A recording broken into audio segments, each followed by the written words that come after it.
दोस्तों नमस्कार, मैं हूं शीतला तिवारी। दोस्तों सबसे बड़ा सवाल यह है कि अनुराग यादव मामले में अब फिर तारीख लग गई। अब आपके जहन में आता होगा कि आखिर यह तारीख पर तारीख क्यों लग रही है।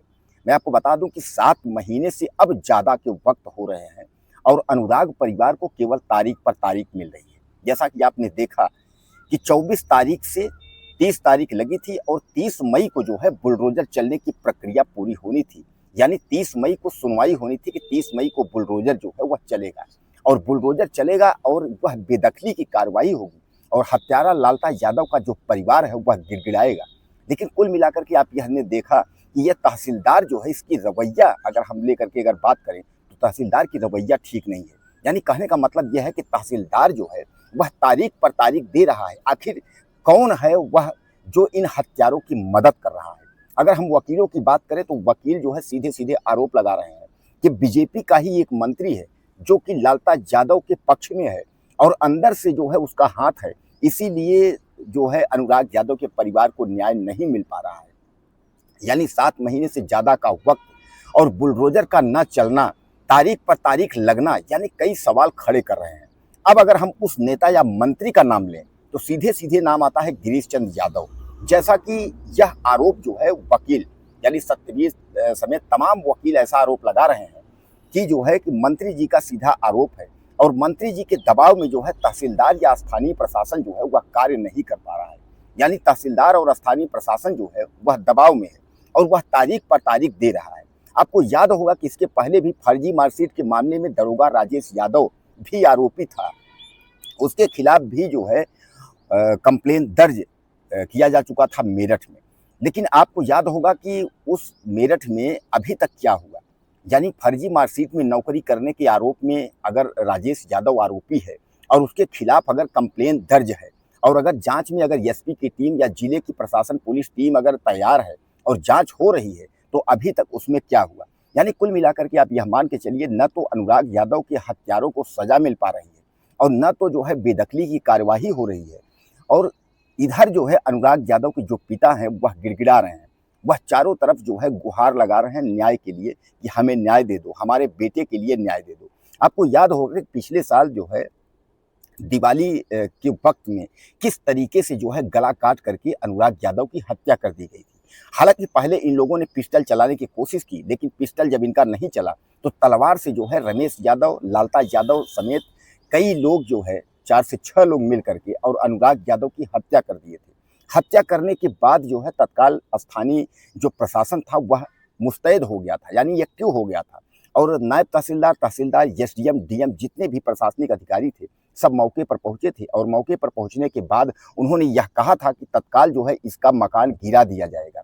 तब यह नहीं पता था कि इसका मकान जो है लालता यादव हत्यारा का परिवार का जो मकान है वह जीएस में यानी ग्राम समाज में या बंजर की जमीन में बना हुआ है। हालांकि चौहद्दी तय कर दी गई थी और यह साबित भी कर दिया गया था कि इसका मकान जो है गिरेगा। नोटिस चस्पा हो गई थी। हाई कोर्ट, सुप्रीम कोर्ट यानी सुप्रीम कोर्ट का डायरेक्शन भी था कि अगर आपने जो है बंजर जमीन में, ग्राम समाज की जमीन में अगर आपने मकान बनाया है तो आपका मकान जो है वो गिर जाएगा। किसी को कोई आपत्ति नहीं होगी, कहीं कोई आप क्लेम नहीं कर सकते। लेकिन फिर भी जो है उसके बाद लालता यादव की पत्नी इंद्रावती पहुंचती है और कोर्ट में जो है मुकदमा दायर करती है। मुकदमा दायर करने के बाद तारीख पर तारीख लगने लगती है और आज आपके सामने आप देख रहे हैं कि 7 जो है महीने बीत गए, तारीख पर तारीख चल रही है। कभी तहसीलदार साहब छुट्टी पर हैं तो कभी तहसीलदार साहब के पास टाइम नहीं है, कभी जो है तहसील में जो है हड़ताल है। इस तरीके की प्रक्रिया करते करते जो है 7 महीने निकाल दिए।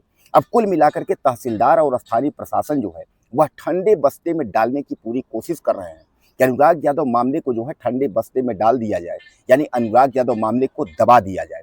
उधर हत्यारा परिवार जो है वह दबंग है और उसके हौसले बुलंद है, जेल में है। बहरहाल मैं आपको बता दूं कि 1-2 छूट भी चुके हैं। दरोगा राजेश यादव जेल से पहले ही छूट चुका था, उसको हाई कोर्ट से बेल मिल चुकी थी। इधर जो है रमेश यादव और लालता यादव समेत 2 नाबालिग यानी 4 लोग अभी जेल में हैं। हालांकि इनको भी छूटने की संभावना बताई जा रही है, लेकिन क्या अनुराग यादव के परिवार को न्याय अब नहीं मिलेगा? दोस्तों कल बहस होनी थी, यानी 30 तारीख को, 30 मई को बहस होनी थी। 30 मई को बहस थोड़ा बहुत क्या हुई क्या नहीं हुई, अचानक टेलीफोन के आने से तहसीलदार का अचानक उठ जाना, अचानक चले जाना। अब अगली तारीख जो है 2 मई लगी है, 2 जून। यानी 2 जून फिर तारीख लगी है। 30 मई से अब 2 जून की तारीख है। तो क्या जो 2 जून की तारीख को फैसला अंतरिम होगा? 2 जून को बुलडोजर चलेगा? 2 जून को क्या तहसीलदार जो है इस फाइल को जो है खत्म कर देंगे, इस फाइल के बारे में फैसला सुना देंगे, अंतिम फैसला हो जाएगा? यानी अब 30 तारीख के बाद जो है 3 दिन बाद यानी 2 तारीख है।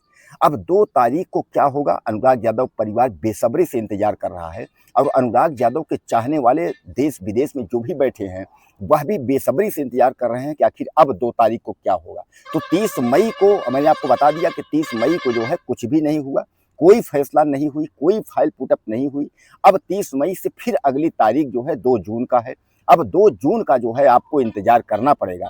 2 जून को देखा जाएगा कि अनुराग यादव मामले में क्या कार्रवाई होती है। दोस्तों, आपको क्या लगता है कि 2 जून को बुलडोजर चलेगा, फाइल अंतिम आदेश में जाएगी या कोई जो है फैसला आएगा, बुलडोजर की बेदखली की कार्रवाई होगी या फिर तारीख लगेगी? अपने आप मुझे ज़्यादा से ज़्यादा कमेंट करिएगा।